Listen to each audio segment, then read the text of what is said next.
उपवर्गीकरणाच्या निर्णयाविरोधात महाडच्या क्रांतीभूमीवर आरपीआयसह विविध संघटनांचा Elgar.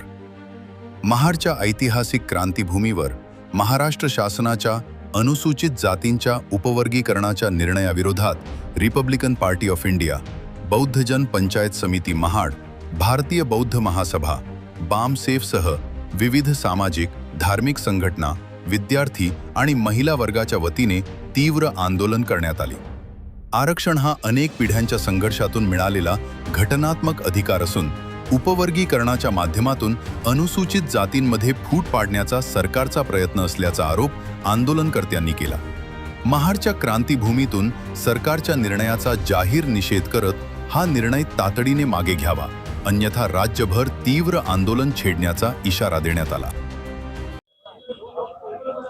Republican party of India तालुका शाखा महाड यांचे विद्यमाने आणि रिपब्लिकन पक्षाचे राष्ट्रीय नेते, भारत देशाचे केंद्रीय मंत्री आठवले साहेब यांच्या आदेशावरून खऱ्या अर्थानं रिपब्लिकन पार्टी ऑफ इंडिया शाखा महाड यांच्या वतीनं महाडच्या ऐतिहासिक क्रांतीभूमीमध्ये आज संपूर्ण महाराष्ट्रामध्ये जे आंदोलन सुरू आहे त्याप्रमाणे महाडच्या क्रांतीभूमीमध्ये या ठिकाणी आरपीआयच्या प्रमुख कार्यकर्त्यांचं या ठिकाणी आंदोलन सुरू झालेलं आहे चौदार तळ्यावरती।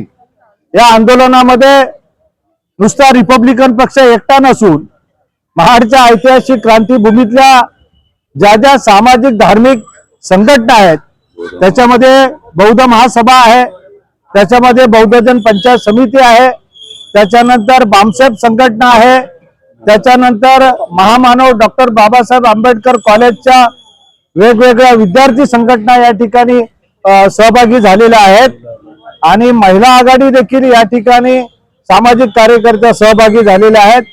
असा या ठिकाणी महाराष्ट्र शासनाने जो उपवर्गीकरणाचा घाट घातलेला आहे त्याच्या विरोधात या ठिकाणी खऱ्या अर्थानं हे आंदोलन रिपब्लिकन पक्षाच्या पुढाकारानं या ठिकाणी सुरू झालेले आहे।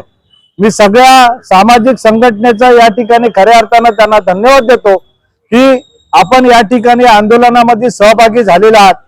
आमचं सरकारला म्हणणं आहे, या महाडच्या ऐतिहासिक क्रांतीभूमीमध्ये आमच्या सरकारला खऱ्या अर्थानं निरोप आहे की अरे अनेक वर्षातून आणि आमच्या अनेक पिढ्या या ठिकाणी बर्बाद झाल्या, अनेक पिढ्या आमच्या नष्ट झाल्या। हे आरक्षण काय सहजासहजी आम्हाला मिळालेलं नाही आहे। आमच्या वाडवडिलांच्या पूर्वजांच्या अनेक पिढ्या बर्बाद झालेल्या आहेत, अनेक पिढ्या नष्ट झालेल्या आहेत, अनेक संघर्षातून या ठिकाणी खऱ्या अर्थानं हे आरक्षण आम्हाला या ठिकाणी मिळालेलं आहे। आणि त्या आरक्षणामध्ये असणाऱ्या एकूण 60 ते 60 जातीमध्ये खऱ्या अर्थानं सरकार या ठिकाणी फूट पाडतंय आणि त्या 60 जातीचं उपवर्गीकरण या ठिकाणी करून आमच्यामध्ये दुफाळी निर्माण करण्याचा जो प्रयत्न सरकारचा आहे त्याचा खऱ्या अर्थानं रिपब्लिकन पक्षाच्या वतीनं महाडच्या ऐतिहासिक क्रांतीभूमीतून या ठिकाणी आम्ही जाहीर निषेध करतो। महाराष्ट्र सरकारचा महाराष्ट्र सरकारचा निषेध असो।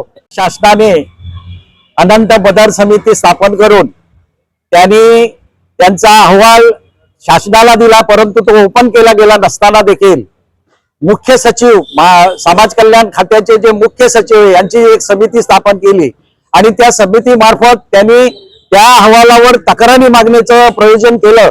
परंतु तक्रारी मागवताना देखील त्यांनी तारीख कुठली दिली तर 11 एप्रिल दिली आणि या समाजामध्ये डॉक्टर बाबासाहेब आंबेडकरांची जयंती मोठ्या प्रमाणात 14 एप्रिलला असते, जगभरात असते, याची कल्पना असताना देखील त्यांनी ती तारीख नेमली आणि जेणेकरून जास्तीत जास्त त्याच्यावर तक्रारी येऊ नयेत हा त्याचा मागचा उद्देश होता। आणि म्हणून 13% मध्ये अनुसूचित जातीच्या वर्गीकरणामध्ये 13% मध्ये 59 जाती आहेत आणि एका विशिष्ट जातीने त्याची मागणी वेगळी पद्धत आम्हाला पाहिजे अशा पद्धतीचं आरक्षण मागणी केली होती। पण तरी देखील जर त्याच्यामध्ये आमच्या 59 जातीमध्ये जर फूट निर्माण केली तर शासनाचं जे जोडो तोडो जे धोरण आहे ते सक्सेस होईल आणि ह्याच्यासाठी महाराष्ट्र शासनाने जरी कोर्टाने निर्णय दिला असला तरी कोर्टाने असं सांगितलेलं की तुम्ही कंपल्शन त्याच्यावर निर्णय घ्या, तुम्ही ऐच्छिक निर्णय घ्या, तुम्हाला पटत असेल तर घ्या. आणि असं असताना देखील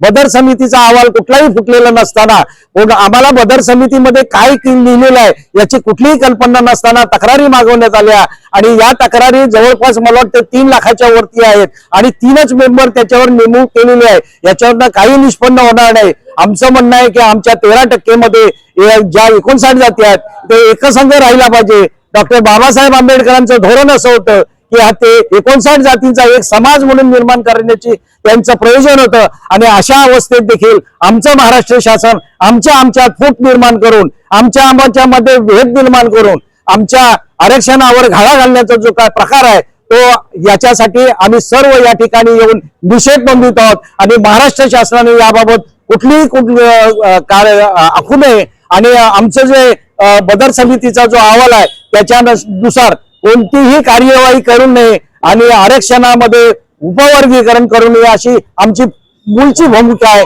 आणि या भूमिकेसाठी आम्ही या ठिकाणी एकत्र आलो. एवढे बोलून मी माझे 2 शब्द शांत